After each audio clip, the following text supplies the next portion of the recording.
Ahora veremos los sucesores de Gregorio. Los papas que siguieron a Gregorio se mostraron incapaces de continuar su obra.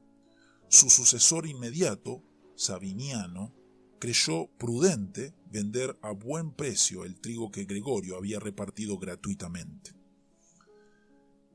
Cuando los pobres se quejaron, diciendo que solo los ricos podían comer y ellos morirían de hambre, Sabiniano comenzó una campaña de difamación contra la memoria de Gregorio, diciendo que había utilizado el patrimonio de la Iglesia para ganar popularidad.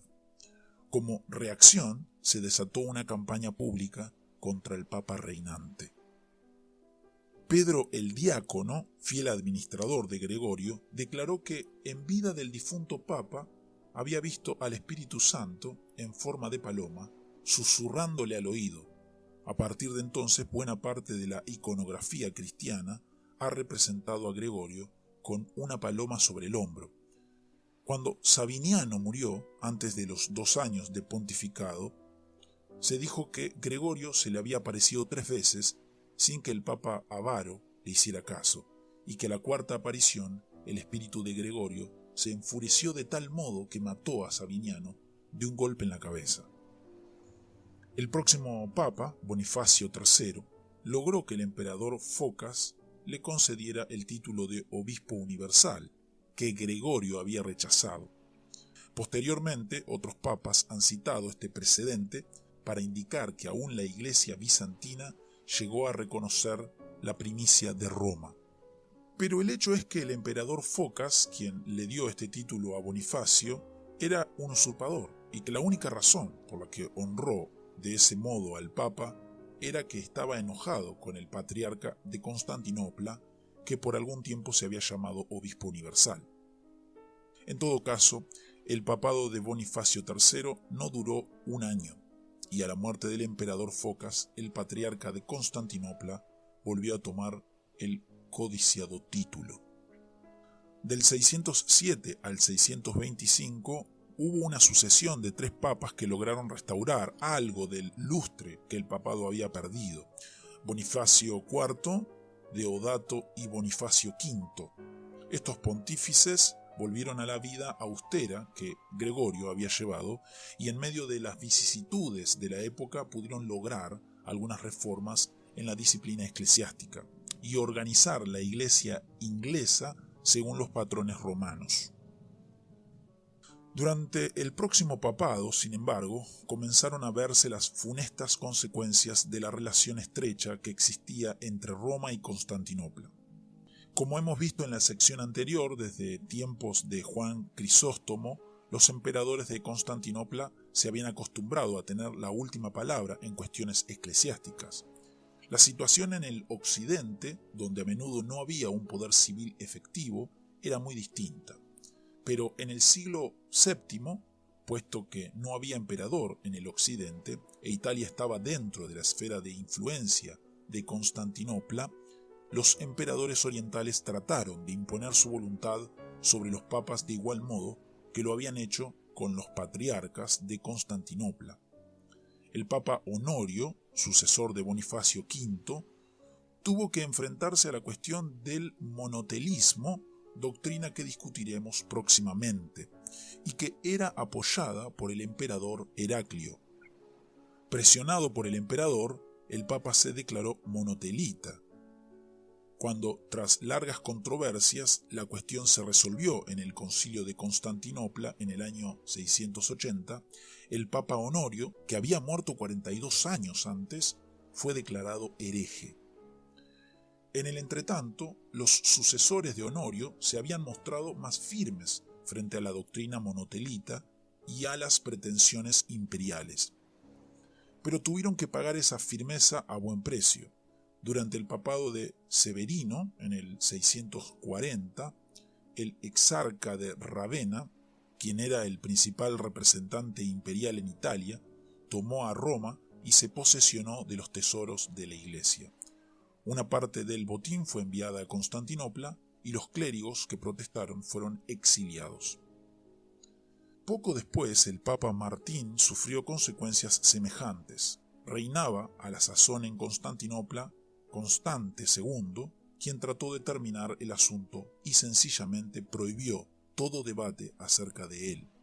Pero al Papa esto le pareció todavía una usurpación de poder por parte del emperador y convocó un concilio que se reunió en el Laterano y condenó el monotelismo en abierta desobediencia al mandato imperial. El resultado fue que las tropas del exarca de Rávena secuestraron al Papa, que fue llevado a Constantinopla y de allí al exilio, donde murió. El monje Máximo, quien lo había apoyado decididamente, fue enviado al exilio, después de serles cortadas la lengua y la mano derecha, para que no pudiera dar a conocer sus supuestas herejías.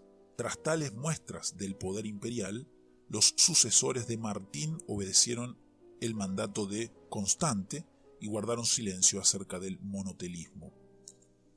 Cuando por fin se reunió el concilio de Constantinopla en el 680, esto tuvo lugar porque las circunstancias políticas habían cambiado y el nuevo emperador estaba deseoso de llegar a un acuerdo más aceptable para la Iglesia occidental.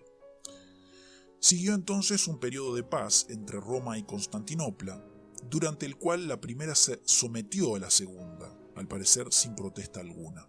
El conflicto entre el Imperio Oriental y la Iglesia de Occidente surgió de nuevo en ocasión del concilio que el emperador Justiniano II hizo convocar a fines del siglo VII, y que se conoce como el Concilio de Intrulo, por haberse reunido en uno de los salones del Palacio Imperial que recibía ese nombre.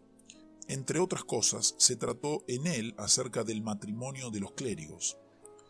En esa época se había establecido la costumbre, tanto en el Oriente como en el Occidente, de prohibirles a los clérigos casarse después de su ordenación. Pero mientras en el Oriente se les permitía a los hombres casados continuar su vida matrimonial después de su ordenación, en el Occidente se prohibía todo acto sexual en tales casos. El concilio Intrulo rechazó la práctica occidental al declarar que no hay base escrituraria sobre la cual prohibirles a los clérigos casados que continúen teniendo relaciones sexuales con sus esposas. El Papa Sergio se negó a aceptar las decisiones del concilio e insistió en que todos los clérigos debían permanecer célibes. Justiniano II intentó tratarlo de igual modo que su antecesor había tratado a Martín, pero el pueblo romano se rebeló y los oficiales imperiales habrían salido mal parados de no haber sido por la intercesión del Papa, que le pidió moderación al pueblo. Justiniano II se preparaba a responder a este insulto cuando fue depuesto. Cuando por fin recobró el trono, comenzó una venganza sistemática contra todos los que se habían opuesto en el periodo anterior. Puesto que el Papa Sergio había muerto, el emperador no podía vengarse de él, pero sí podía insistir en que el nuevo Papa, Constantino, aceptara los decretos del concilio Intrulo. Con este propósito en mente, citó al Papa a Constantinopla. Dando pruebas de un valor inusitado, Constantino aceptó la invitación del emperador. No se sabe en qué consistieron las conversaciones entre el emperador y el Papa. El hecho es que, aunque este último tuvo que humillarse ante el primero, pudo regresar a Roma con el favor imperial y no se vio obligado a aceptar los decretos del discutido concilio. Poco después, el emperador fue muerto y decapitado. Cuando su cabeza fue enviada a Roma, el pueblo la profanó por las calles. El sucesor del Papa Constantino, Gregorio II, chocó también con la corte de Constantinopla. La razón de esta nueva malquerencia fue la cuestión de las imágenes, de que trataremos próximamente, pues fue principalmente una controversia dentro de la Iglesia Oriental. Una vez más el Papa recibía órdenes del emperador dictándole el curso a seguir en asuntos al parecer puramente religiosos. En este caso, el emperador ordenaba que no se veneraran en las iglesias las imágenes de los santos. Las razones por las que la corte bizantina se oponía a las imágenes serán discutidas más adelante. En todo caso, lo que aquí nos importa es que de nuevo hubo una ruptura entre Roma y Constantinopla, pues el Papa y sus seguidores se negaron a obedecer el mandato imperial. Tanto Gregorio II como su sucesor, Gregorio III, convocaron concilios que se reunieron en Roma y condenaron a los iconoclastas, como se les llamaba a los que se oponían a las imágenes. El emperador, enfurecido, envió una gran escuadra contra Roma, pero se desató una gran tormenta y buena parte de la flota imperial naufragó.